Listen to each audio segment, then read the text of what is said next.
From getting punched to getting shot because real life isn't the same as online, here are 7 times dumb influencers messed with the wrong people. Starting with possibly the most annoying creator in existence, Jack Doherty. His daredevil stunts and pranks, some of which are illegal, have had the police being called on him various times. I think I'm allowed to record for my personal... Jack's behavior during his streams grew increasingly disturbing with his move to Los Angeles, eventually leading him to getting involved in serious situations with his fellow influencers. One such example was his altercation with Fousey. In August 2023, Jack was streaming live with Fousey and Neon when Fousey decided to throw water at Jack for calling him a beta male.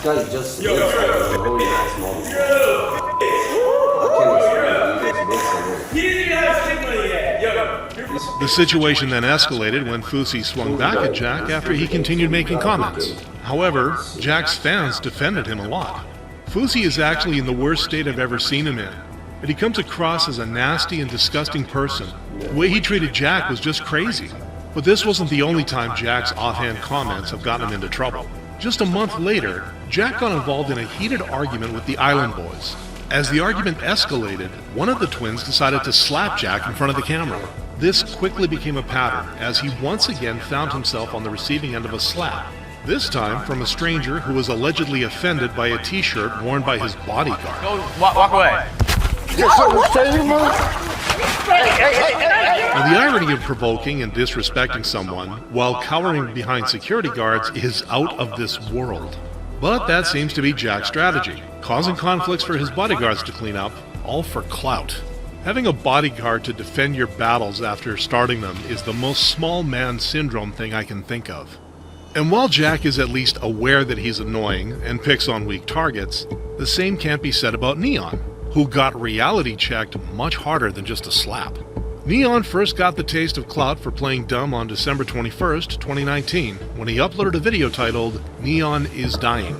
2 days later, on December 23rd, he published a video called Neon's Final Words. Another 3 days went by, and on December 26th, it was announced that Neon was gone. However, only 5 days later, on December 31st, he uploaded a video telling his fans that he survived, and that it only took 2 days for him to recover from his brain tumor and seizure. A lot of people made fun of him, making sarcastic comments such as, "He came, he conquered, he died, he resurrected." "Were you killed?" "Sadly, yes, but I lived." "I'm so sad he died, but he's alive." This encouraged Neon even further, as in mid-2023, a video of him getting beat up surfaced. However, this time around, a lot of people knew about his spineless behavior and weren't taking things at face value anymore, believing the video was fake from the start. Bro, no one gets caught lacking in the middle of a field and gets their short ripped, but their glasses stay on. His shirt not even dirty, and they in dirt. Now, it's possible no one ever told Neon about the boy who cried wolf. You know, if you intentionally disrespect the wrong person, they'll give you a reality check, and rightfully so. Neon. Oh, why did I do that?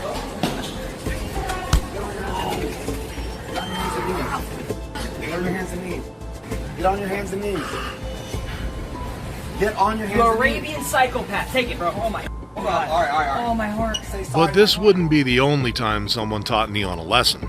This just goes to show that when it comes to a fight, it's really not all about physical strength or being outnumbered.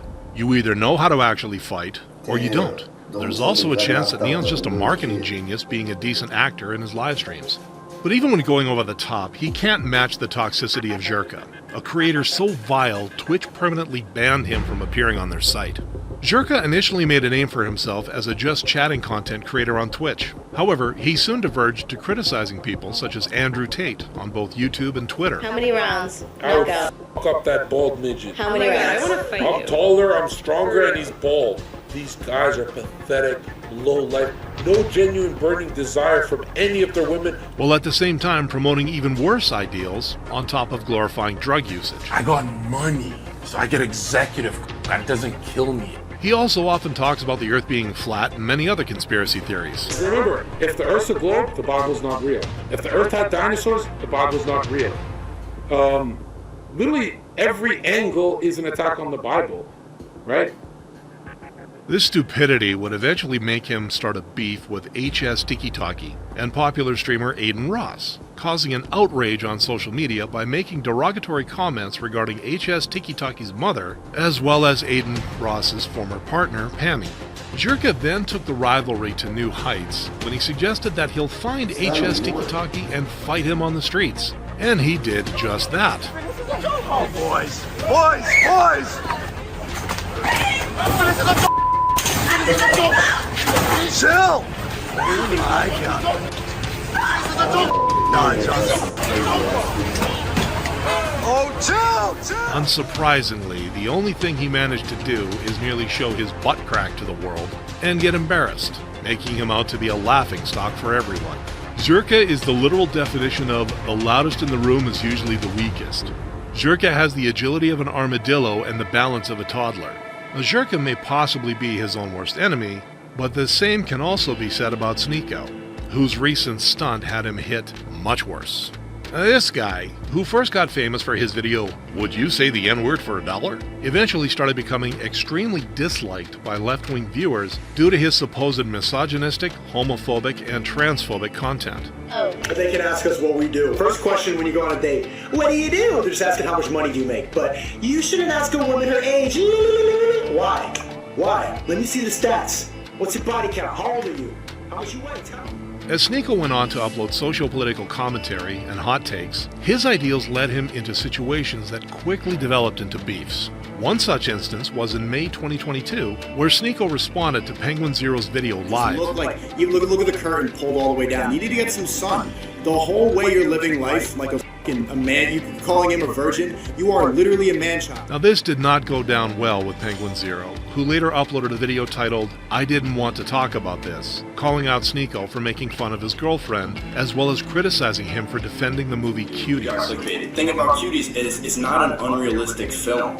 Like, yes, it shows children in a sexual way, but this is not unusual now. Claiming children in sexual positions is... That is actually ridiculous. What Yikes. the fuck, Sneako? Now, Sneako responded to this on a such Rumble crazy stream, takes, where Penguin Zero man. was also live at the time.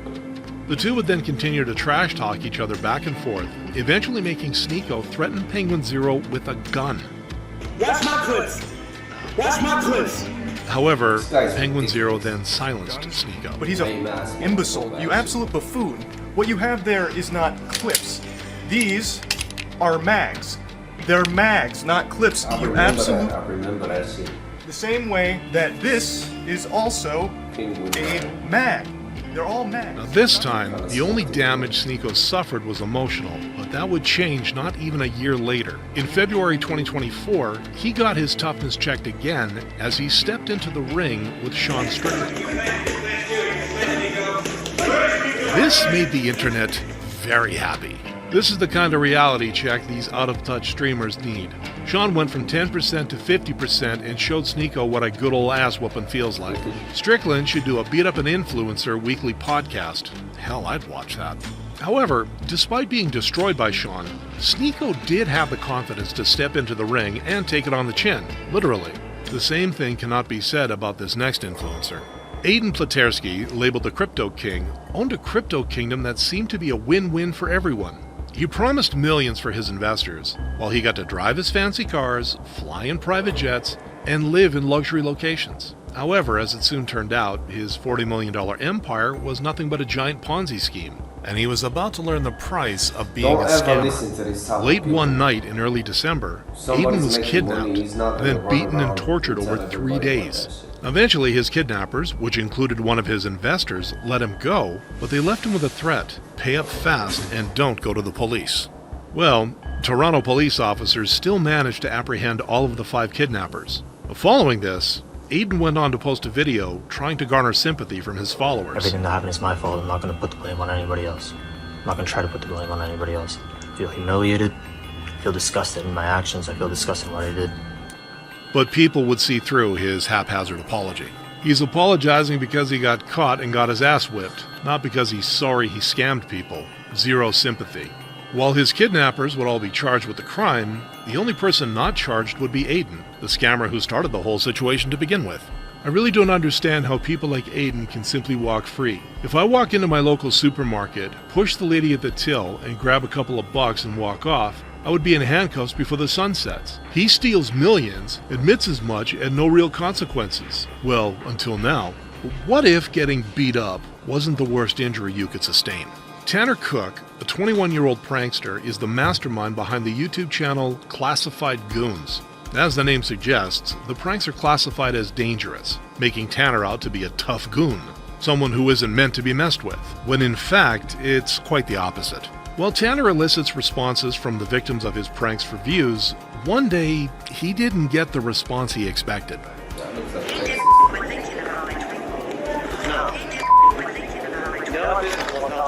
Oh, that's just being annoying.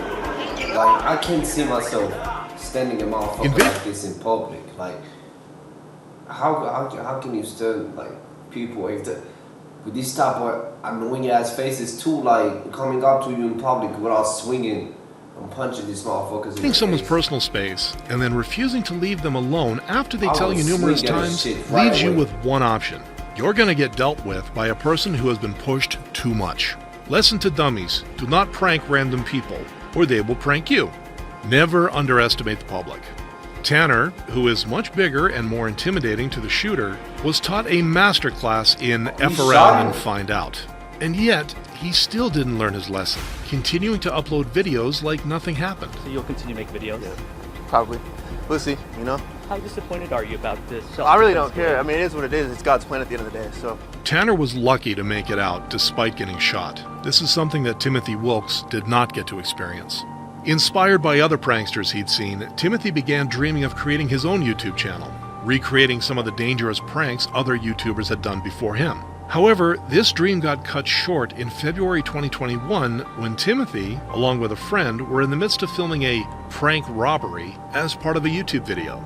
Armed with butcher knives, they approached a group of people. Unaware of the robbery being a prank, one of those group members shot Timothy in self-defense. Now, in the end, Timothy did get the clout he wanted, but just for the wrong reasons. Yeah, I thought they would show